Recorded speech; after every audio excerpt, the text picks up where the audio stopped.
Welcome to edtech Telugu. ఒకసారి ఈ animation చూడండి.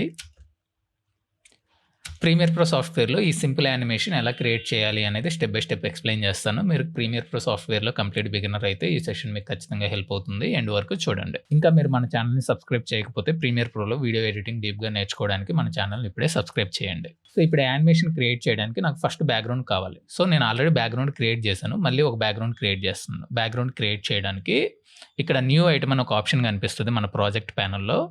న్యూ ఐటమ్ మీద క్లిక్ చేస్తే కలర్ మ్యాట్ అని ఆప్షన్ కనిపిస్తుంది.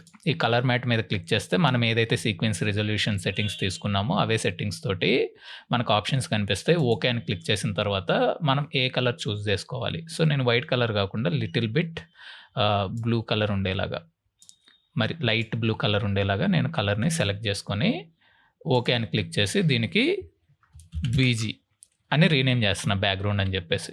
ఓకే అని క్లిక్ చేస్తే నాకు ఆ బ్యాక్గ్రౌండ్ వచ్చేస్తుంది. సో ఇప్పుడు ఈ బ్యాక్గ్రౌండ్ లేయర్ని నేను తీసుకొచ్చి నా ఫస్ట్ లేయర్లో పెట్టేస్తాను టైం లైన్లో. ఇప్పుడు నా దగ్గర Premiere Pro, Photoshop, After Effects logos ఉన్నాయి.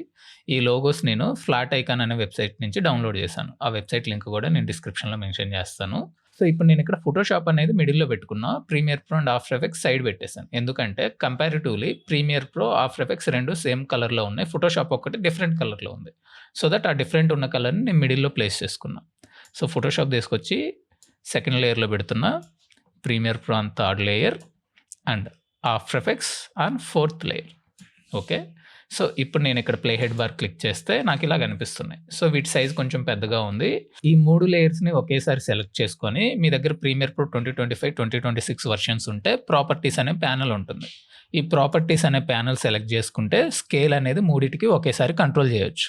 నేను జస్ట్ 70 అని ఎంటర్ చేస్తున్నా, మూడింటి స్కేల్ అడ్జస్ట్ అయిపోయింది. ఇలా స్కేల్ అడ్జస్ట్ చేసుకున్న తర్వాత ఇప్పుడు నాకు ఫోటోషాప్ మిడిల్లో ఉండాలి, After Effects and Premiere Pro సైడ్స్కి ఉండాలి. కాబట్టి ఫస్ట్ ఆఫ్టర్ ఎఫెక్ట్స్ సెలెక్ట్ చేసుకొని పొజిషన్ అనేది ఇటు సైడ్కి జరుపుతున్నాం. అండ్ ఇటు సైడ్కి జరిపేటప్పుడు ఎంత డిస్టెన్స్లో పెట్టాలి అనే దానికోసం నేను ఇలా సేఫ్ మార్జిన్ ఒకటి ఎనేబుల్ చేసుకున్నాను. ఈ సేఫ్ మార్జిన్ ఎనేబుల్ చేయాలి అంటే మీరు ఇక్కడ ప్రోగ్రామ్ ప్యానల్లో రైట్ క్లిక్ చేస్తే సేఫ్ మార్జిన్ అనే ఆప్షన్ కనిపిస్తుంది. దీన్ని ఎనేబుల్ చేయొచ్చు.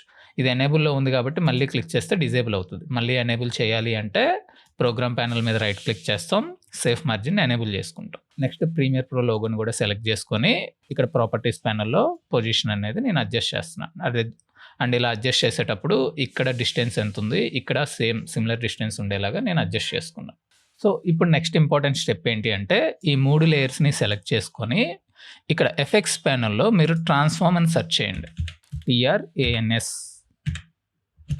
ట్రాన్స్ఫార్మ్ అని సెర్చ్ చేస్తే మీకు ఇక్కడ ట్రాన్స్ఫార్మ్ అని ఒక ఎఫెక్ట్ కనిపిస్తుంది. ఇది ఫోల్డర్, ట్రాన్స్ఫార్మ్ అనే ఫోల్డర్లో ట్రాన్స్ఫార్మ్ అనే ఎఫెక్ట్ కనిపిస్తుంది.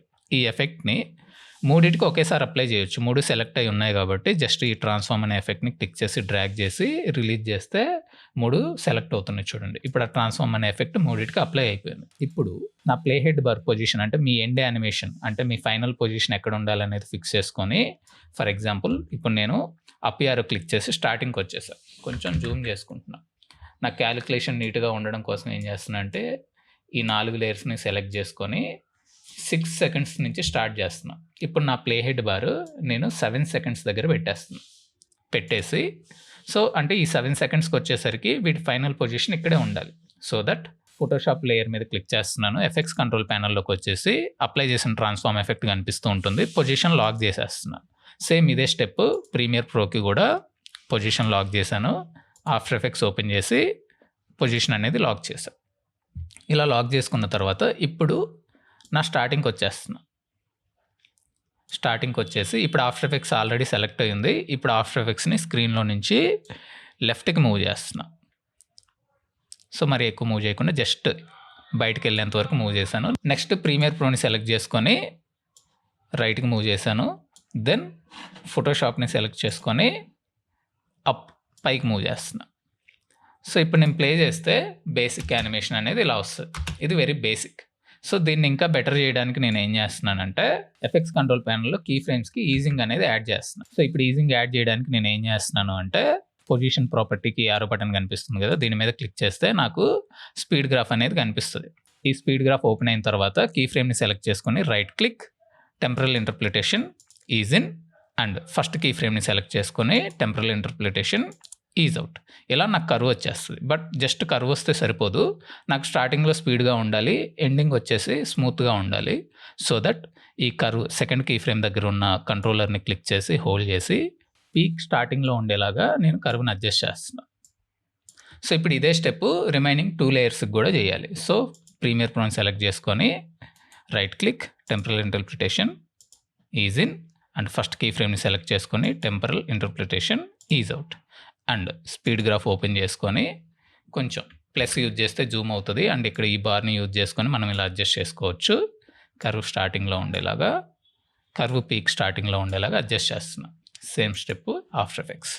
ఫస్ట్ ఇక్కడ చూడండి 2 కీ ఫ్రేమ్స్లో సెకండ్ కీ ఫ్రేమ్కి నేను ఈజ్ ఇన్ ఇస్తున్నా అండ్ ఫస్ట్ కీ ఫ్రేమ్కి ఈజ్ అవుట్. ఇది గుర్తుపెట్టుకోవడం ఇంపార్టెంట్. అంటే సెకండ్ కీ ఫ్రేమ్కి ఈజ్ ఇన్ ఇస్తాం, ఫస్ట్ కీ ఫ్రేమ్కి ఈజ్ అవుట్ ఇస్తాం. అప్పుడే మనకి ఇలా కర్వ్ వస్తుంది. లేదు అంటే కర్వ్ అనేది అలా రాదు. సో దీన్ని కూడా ఇలా అడ్జస్ట్ చేశాను. ఇప్పుడు నేను ప్లే చేస్తే నాకు ఒక స్మూత్ ల్యాండింగ్ వస్తుంది. కొంచెం యానిమేషన్ ఫాస్ట్గా అవుతుంది అనిపిస్తుంది. సో ఏం చేస్తున్నానంటే ఒక 1.5 సెకండ్ పెట్టేసుకొని చూడండి, నా ప్లే హెడ్ బార్ పెట్టేసుకొని ఈ సెకండ్ కీ ఫ్రేమ్ని అడ్జస్ట్ చేస్తున్నాను. 3 లేయర్స్కి అడ్జస్ట్ చేస్తున్నాను. సో ఎందుకు ఈ ప్లే హెడ్ బార్ అనేది నాకు గైడ్. ప్లే హెడ్ బార్ని ఒక గైడ్ లాగా యూజ్ చేసుకొని కీ ఫ్రేమ్స్ని ఎక్కడికి జరుపుకోవాలి అండ్ యానిమేషన్ ఎలా జరగాలి అనేది నేను డిసైడ్ చేసుకోవచ్చు. ఇప్పుడు నేను ప్లే చేస్తే నా యానిమేషన్ అనేది స్మూత్గా వచ్చేస్తుంది. ఓకే, ఇంతవరకు ఫైన్. దీన్ని ఇంకొంచెం బెటర్ చేయడానికి ఏం చేస్తున్నానంటే ఈ మోషన్కి మోషన్ బ్లర్ యాడ్ చేస్తాను. నేను ఇక్కడ ట్రాన్స్ఫార్మ్ ఎఫెక్ట్ ఎందుకు యూజ్ చేశానంటే మోషన్ బ్లర్ యాడ్ చేయడానికి. ఈ ట్రాన్స్ఫార్మ్ ఎఫెక్ట్లో మనకి షటర్ యాంగిల్ అని ఉంటుంది. ఈ షటర్ యాంగిల్ నేను మ్యాక్సిమం 360, సో 360 అని ఎంటర్ చేస్తున్నాను. సేమ్ ప్రాసెస్ 3 లేయర్స్కి చేస్తాం. ట్రాన్స్ఫార్మ్లో షటర్ యాంగిల్ అని ఉంటుంది. ఈ షటర్ యాంగిల్ మ్యాక్సిమం పెట్టేసుకోండి 360 అండ్ 360. సో ఇప్పుడు నేను ప్లే చేస్తే ఇలా మోషన్ బ్లర్తో వస్తుంది. ఈ ఫస్ట్ యానిమేషన్ చూడండి, ఇవి కొంచెం బెండ్ అయి ఉన్నాయి వచ్చేటప్పుడు అండ్ స్కేల్ నుంచి వెనక్కి వెళ్తున్నాయి, అంటే జూమ్ అవుట్ అవుతున్నాయి. సో ఇప్పుడు ఈ జూమ్ అవుట్ అనేది ఇక్కడ కూడా నేను క్రియేట్ చేయాలి. బట్ ఇక్కడ చూడండి స్టార్టింగ్లో అలా ఉందా, అలా లేదు. ఇప్పుడు అది క్రియేట్ చేయడానికి ఈ మూడింటిని కలిపి నేను zoom in or zoom out animation చేయడానికి మూడింటిని ఇండివిజువల్గా చేయకుండా ఇప్పుడు ఈ మూడింటిని కలిపి నేను నెక్స్ట్ చేస్తాను, అంటే సింగిల్ లేయర్ కింద కన్వర్ట్ చేసుకుంటా. అలా కన్వర్ట్ చేయడానికి ఈ 3 లేయర్స్ని సెలెక్ట్ చేసుకొని రైట్ క్లిక్ చేస్తే నెక్స్ట్ అని ఉంటుంది. ఈ నెక్స్ట్ మీద క్లిక్ చేస్తే మనకి ఇక్కడ నెస్టెడ్ సీక్వెన్స్ నేమ్ అని అడుగుతుంది. నేను ప్రస్తుతానికి లోగోస్ అని రీనేమ్ చేసి ఓకే అని క్లిక్ చేస్తున్నా. సో దట్ ఈ 3 లేయర్స్ కలిపి సింగిల్ లేయర్ కింద కన్వర్ట్ అయిపోతాయి. మీకు ఈ నెస్టింగ్ గురించి డీప్గా తెలియలేదు, డీప్గా తెలుసుకోవాలి అనుకుంటే కామెంట్స్లో నెక్స్ట్ అని మెన్షన్ చేయండి. 100 కామెంట్స్ వస్తే నెక్స్ట్ తోటి నేను నెక్స్ట్ గురించి డీటెయిల్డ్గా ఎక్స్ప్లెయిన్ చేస్తూ ఇంకొక ట్యుటోరియల్ చేస్తాను. ఈ నెస్టింగ్ అనే కాన్సెప్ట్ తెలుసుకోవడం చాలా చాలా క్రూషియల్ మీరు కంప్లీట్ బిగినర్ అయితే. ఎందుకంటే మీరు ప్రీమియర్ ప్రో టెంప్లెట్స్ క్రియేట్ చేయాలి అన్న, ప్రీమియర్ ప్రో వర్క్ ఫ్లోని స్మూత్ చేసుకోవాలి అన్న ఈ నెస్టింగ్ అనే కాన్సెప్ట్ చాలా హెల్ప్ అవుతుంది. ఇప్పుడు ఈ లేయర్ని సెలెక్ట్ చేసుకుంటున్నాను, నెక్స్ట్ లేయర్ని. దీనికి కూడా నేను ఏం చేస్తున్నానంటే ట్రాన్స్ఫార్మ్ ఎఫెక్ట్ ఆల్రెడీ ఇక్కడ ఎఫెక్ట్స్ ప్యానల్లో సెలెక్ట్ అయ్యింది కదా, ఈ ట్రాన్స్ఫార్మ్ ఎఫెక్ట్ని నేను అప్లై చేస్తున్నాను. సో అప్లై చేస్తే నాకు ఎఫెక్ట్స్ కంట్రోల్ ప్యానల్లో ట్రాన్స్ఫార్మ్ వచ్చేస్తుంది. సో నా ఎండ్ లాక్ అయిపోయింది. సో ఎండ్ ఇక్కడే ఉండాలి. సో ఇక్కడ నా ప్లే హెడ్ బార్ పెట్టేసి స్కేల్కి నేను కీ ఫ్రేమ్ అనేది ఎనేబుల్ చేస్తున్నా. స్టార్టింగ్కి వచ్చేసి వాల్యూ ఇక్కడ 100 నుంచి ఒక 250 పెడుతున్న వాల్యూ. సో ఇప్పుడు నేను ప్లే చేస్తే ఇలా వస్తుంది. బట్ అదంత స్మూత్గా లేదు. స్మూత్గా రావడానికి ఏం చేస్తాం, మళ్ళీ మనం సెకండ్ కీ ఫ్రేమ్ మీద రైట్ క్లిక్ చేస్తే ease in and first key frame మీద రైట్ క్లిక్ చేసి ఈజ్ అవుట్ చేసిన తర్వాత సేమ్ స్టార్టింగ్లో ఫాస్ట్ ఉండాలి, ఎండింగ్లో స్లో ఉండాలి. స్పీడ్ గ్రాఫ్ ఓపెన్ చేసుకొని ఇప్పుడు ఇక్కడ చూడండి, ఇంతకుముందు కర్వ్ పైకి ఉంది, ఇప్పుడు కర్వ్ కిందకు ఉంది. ఇలా ఎందుకు ఉంటుంది అంటే ఇనిషియల్ వాల్యూ కంటే నెక్స్ట్ వాల్యూ తక్కువ ఉంటే కర్వ్ కిందకు ఉంటుంది. ఇనిషియల్ వాల్యూ కంటే నెక్స్ట్ వాల్యూ ఎక్కువ ఉంటే కర్వ్ అనేది పైకి ఉంటుంది అనమాట. సో ఇక్కడ నాకేంటంటే కొంచెం నీట్గా కనిపించడానికి ఈ ఫస్ట్ కీ ఫ్రేమ్ని కొంచెం లోపలికి జరుపుకొని సో కిందకి పైకి మూవ్ అవ్వకుండా గ్రాడ్యువల్గా కర్వ్ పీక్ అనేది స్టార్టింగ్లో ఉండేలాగా పెట్టేసుకొని మళ్ళీ ఈ పాయింట్ని వెనక్కి జరిపేసుకుంటున్నాను. సో నాకు యానిమేషన్ ఇలా క్రియేట్ అయింది అండ్ దీనికి కూడా షటర్ యాంగిల్ 360 పెడుతున్నా.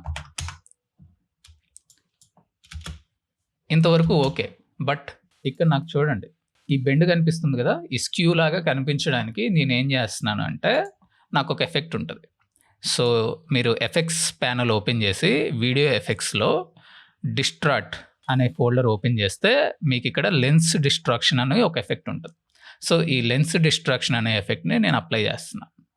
అప్లై చేసిన తర్వాత ఆ డిస్ట్రాక్షన్ ఎంత కావాలి అనేది కంట్రోల్ చేయడానికి లెన్స్ డిస్ట్రాక్షన్లో కర్వేచర్ అనే వాల్యూ ఉంటుంది. ఈ కర్వేచర్ అనే వాల్యూ మీరు పెంచుకొని చెక్ చేసుకోండి.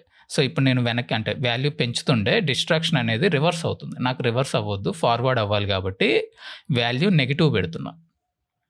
డిస్ట్రాక్షన్ ఎంత కావాలి అనేది చూసుకొని, సో నా కేసులో నాకు ఒక -60 పెడితే సరిపోతుంది. సో 60 పెట్టిన తర్వాత ప్లే హెడ్ బార్ స్టార్టింగ్కి వచ్చేసి ఆ -60 అనే దానికి కీ ఫ్రేమ్ యాడ్ చేసేసుకొని అండ్ ఎండ్కి మళ్ళీ అది 0 అవ్వాలి, లేదంటే నాకు ఇలా కనిపిస్తుంది.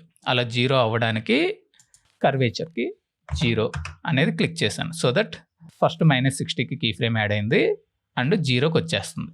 అండ్ దీంట్లో కూడా మళ్ళీ మనం ఏం చేయాలి, ఈజింగ్ అనేది చేసుకోవాలి. ఈజింగ్ చేయకపోయినా నీట్గానే ఉంది, చేస్తే ఇంకా బెటర్గా కనిపిస్తుంది.